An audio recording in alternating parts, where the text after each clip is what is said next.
Today we're going to read a book by Christopher Myers. He is the son of Walter Dean Myers, who you may have read some of his books. Christopher Myers lives in New York, and he loves sports, and he really likes to play football. But this book is about two boys playing a game called H.o.R.S.E, which is a basketball game. I used to play it a lot with my brothers growing up. And see where their imagination takes them in this story. So, H.o.R.S.E, a game of basketball and imagination.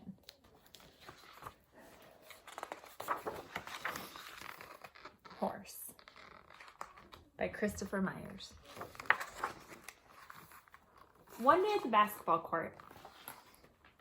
Hey, want to play a game of H.o.R.S.E? Horse?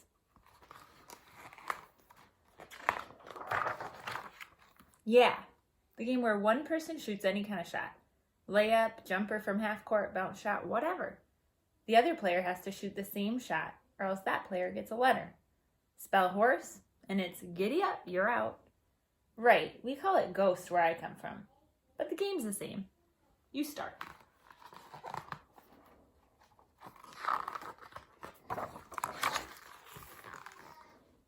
Okay, lay up with my eyes closed.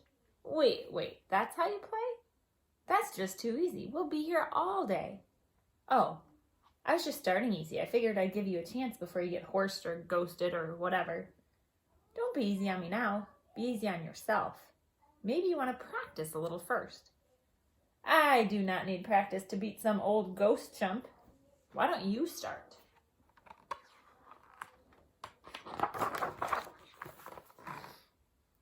Okay, I'm going to stand here at half court with my back to the hoop, and I'm going to skyhook this ball clear across the court into that basket with my eyes closed, standing on one foot over my left shoulder. Didn't know I could go left, did you? You're probably a specialist in left. Left back, left behind, left out.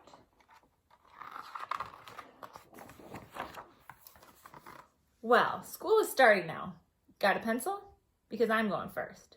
You see that building over there? Way over there. The white building. No, the one next to it. I can barely make out the windows. Yep, that one. I'm going to climb to the roof of that building, up 437 flights of stairs. When I get there on the roof of the building, 437 stories high, I will first calculate the wind speed and direction. Then, ever so carefully, I will stand on one tiny tiptoe, balance myself on the topmost corner of the 437-story building, and shoot a perfect layup with my left foot.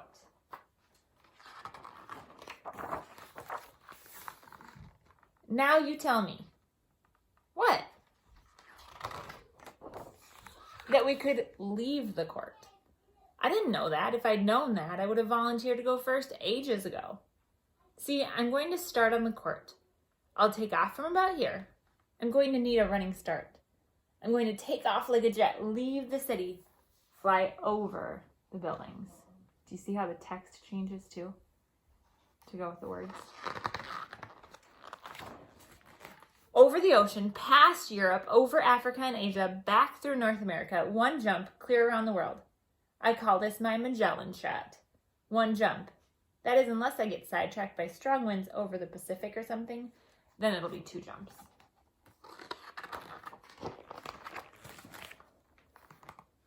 As I approach the court, somewhere over New Jersey, I'll raise back, open my mouth, dunk the ball through the basket there with my tongue.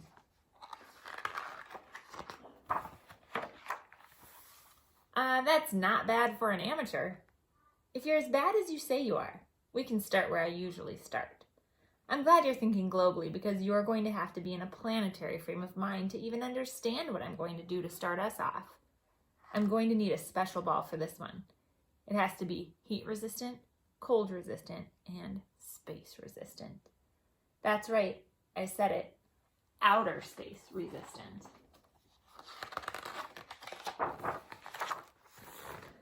It's kind of a bounce shot. I'm going to bounce the ball off that water fountain, off the third cloud, the one that's shaped like a Cadillac.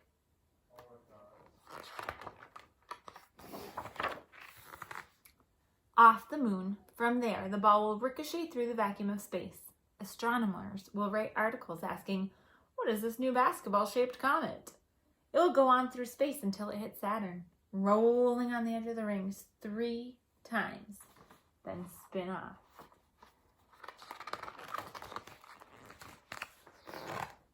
And come flying back to Earth, past the moon, through the clouds, and lastly, through that hoop, right there. That's not bad. Not bad at all.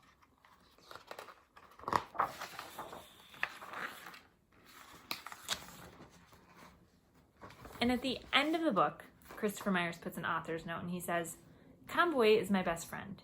He's maybe 1 inch shorter than me, which still makes him pretty much taller than anyone you know. There's lots of wonderful things about him. When we first met, we talked about growing up in New York City and our favorite poets. We went to parties and danced like we'd invented feet. We traded music and advice. We talked about how to make things. Kamboy is a much better photographer than me, and I draw and paint better than he does. We teach each other and we learn from each other like friends do. And it's important to note he'll back me up on anything I say. One day at a party in Brooklyn, there was a basketball court and a game broke out. We were on opposite teams because we were the 2 tallest guys, and everyone said it wouldn't be fair if we were on the same team. It was a great game. It felt good to play against someone my size who wouldn't complain if I blocked his shots or bumped him.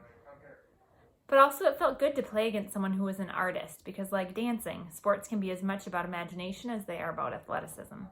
When Kamboy and I play against each other in basketball or in our summer touch football league with Hank and the rest of our artist crew, or ping pong, we're not only playing with our bodies, but also with our heads and our hearts. Horse is a game like that, a game of imagination and skill, and anything you can do, I can do better contest. It's a game Kamboy and I played as kids with our moms, dads, brothers, and sisters.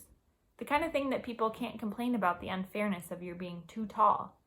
Because it's not just about jumping up to touch the rim, but about what kind of shots you can imagine doing.